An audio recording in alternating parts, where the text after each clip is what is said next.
Bangladesh cricket টিমের জন্য একটাই মেসেজ, তারা শুধু মাঠে 11 জন থাকবে না, আমরাও আছি তাদের সাথে। লিটন দাস বলছিল যে এই উইকেটে যে খেলবে তার ক্যারিয়ার শেষ। টিকিটের জন্য ঘুরতেছি, সব ব্ল্যাকে চলে গেছে। অনলাইনে টিকিট কাটছি, বাট আমাদের বলতেছে যে টিকিট লাগবে 5 নাম্বার গেটে 700 টাকা, বাট টিকিটের প্রাইস হচ্ছে যে 300 টাকা। বাট ব্ল্যাকে টিকিট বিক্রি হতেছে অনেক, বাট অনেকে টিকিট পাচ্ছে না। হ্যাঁ, আমি আর আমার বন্ধু একটু আগে বলছি, বাট তারা কোনো পদক্ষেপ নেয় নাই।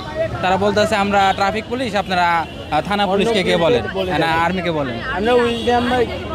না, আর্মিদের বলি নাই, কিন্তু আর্মিদের বলতে আমরা আর কি ওইদিকে যাচ্ছি, আর আর্মিদের বলবো, দেখি তারা কি বলে। অনেকে আছে বিক্রি করতেছে, তারা বলতেছে এটা লিগেল, এখানে অ্যাভেলেবেল সবসময় হয়, but it is not right. আমরা টিকিট পেয়েছি, আমরা প্রথম ম্যাচে রাতে আমরা টিকিট কিনে নিয়েছি যদি কোনো প্রবলেম হয় এই জন্য। আর বাংলাদেশ ক্রিকেট টিমের জন্য একটাই মেসেজ, তারা শুধু মাঠে 11 জন থাকবে না, আমরাও আছি তাদের সাথে, তাদের আত্মবিশ্বাস ফিরে পেতে, তাদের আত্মবিশ্বাস যোগাতে। হাউএভার ইনশাল্লাহ we will win today cricket match, ইনশাল্লাহ উই হোপ দ্যাট।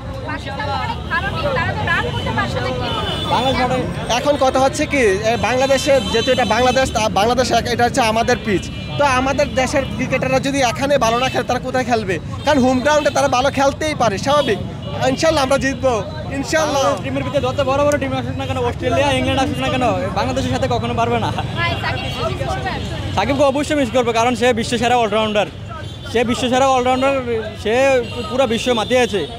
আর ওর মধ্যে প্লেয়ার বাংলাদেশে কখনো জন্ম নেবে না আমার মনে হয়। সাকিব, তামিম, মুশফিক ভাই, মাহমুদুল্লাহ ভাই, ওদেরকে দেখে আমরা ক্রিকেট খেলা শিখেছি, ওদেরকে দেখে আমরা ক্রিকেটের প্রেমে পড়েছি। ওদেরকে কিভাবে আমরা বলে যাই, we will always miss this person.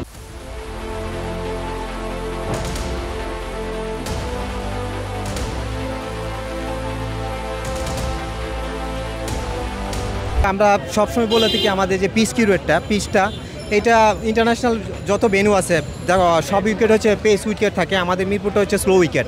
এই উইকেট নিয়ে আমাদের দীর্ঘদিন কাজ করার দরকার, যা আগামীতে যেন আমরা বাহিরে খারাপ করার কারণ হচ্ছে আমাদের মিরপুরের উইকেট, কারণ উইকেটটা খুবই স্লো। এই উইকেটে যে কোনো দেশ, আমরা বিগত বছর দেখেছি অস্ট্রেলিয়ার মতো প্লেয়ার এই দেশে আসা কিন্তু হোয়াইট ওয়াশ হয়ে গেছে, নিউজিল্যান্ডের মতন দল হোয়াইট ওয়াশ হয়ে গেছে।